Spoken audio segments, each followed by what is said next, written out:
the last two starts, and how special did you think he was tonight? I thought it was very special. I mean, it takes something special to beat a team like that and to finish the game. I mean, be one thing to get through 5, 6, 7 innings, but to complete the game and really with minimal pitches. You know, the ninth inning, there are a couple balls at the end, but you know, get us out of here in 2 hours, 15 minutes and shut their bats down. I mean, that's a very good hitting team. That's an older team, but at the root of it, he's just throwing a lot of strikes. He's getting to 2 strikes within 3 or 4 pitches, and that's the difference. Chris Lee.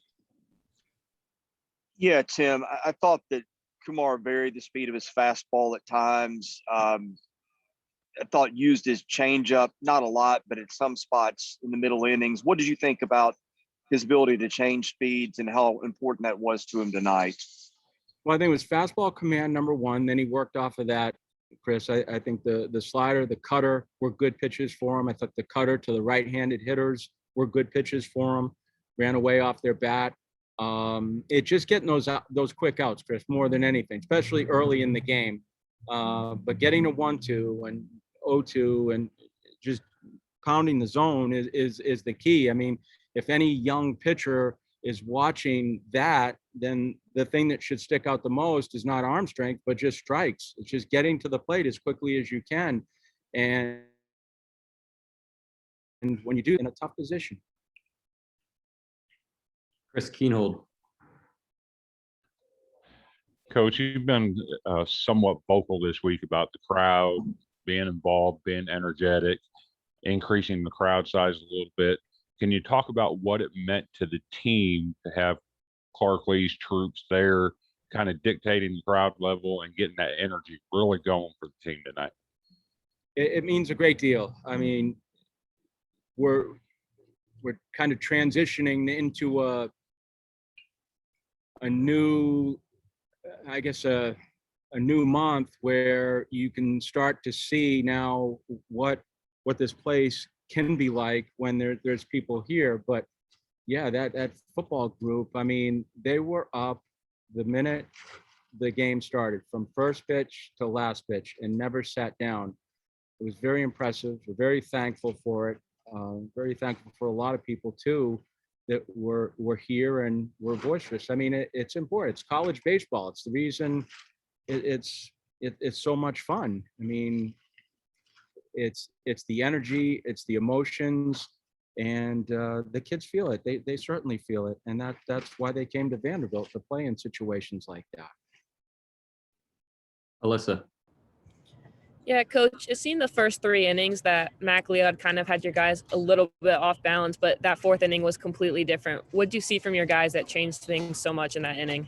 Well, we slowed down the bats off of McLeod. I mean, McLeod's a very good pitcher. I mean, you go back and look at the games he's pitched this year, he shuts people down. People don't hit him. And it's because he can throw a breaking ball, a changeup, and a fastball in any count at any time. So what he does is he splits your mind. Start letting one pitch bleed into the next one, then it can be a tough at bat. And that's the way it looked the first 3 innings. And flunked him a little bit. And once we got some guys on, then the bat started moving. But you know, this is the type of game out there, and there's typically not much spread between the two teams. We were just fortunate that we got the big inning, and those 2 runs at the end were big, really big for us. We played good baseball there. Got 2 leadoff guys on. Isaiah bunted them over, and then Cooper got the big 2-strike hit. Bobby. Yeah, Tim, I think we saw last year that CJ is kind of a natural hitter, but he's hitting so well right now. What's he doing so well? He's been really hot. Well, he's got a short stroke. He stays within himself. He doesn't try to do too much. He doesn't ever overswing. He doesn't try to recruit extra power or extra energy. He just tries to get the barrel to the ball on time. And he's an on-time hitter, and he's a mature kid. He plays with a good heartbeat. Offensively, I mean, behind the plate, he's very solid. He does a quality job. He's just got a great disposition for the game. He's very calm. Max. What would have had to happen for you guys to go to the bullpen there in the ninth. If he extends pitch count, he was fortunate they could let the bullpen take a nap tonight, but that's one of those situations where it's fringy. I mean, you're getting to that point where you don't want to extend them too much more than what we did, but I just thought that the strikes, and he limited the strikeouts, which is a big deal in this, because you get strikeouts, it's like dog years and pitches. I mean, it just drives the pitch count way up, and he was able to get and enabled them to get to the end and enabled us to keep the bullpen inside the bunker. Any more questions for Coach? Excellent. Coach, thanks for your time tonight. Thank you all. Thanks, Coach. Thank you. Thanks, everybody. Have a great night. Coach.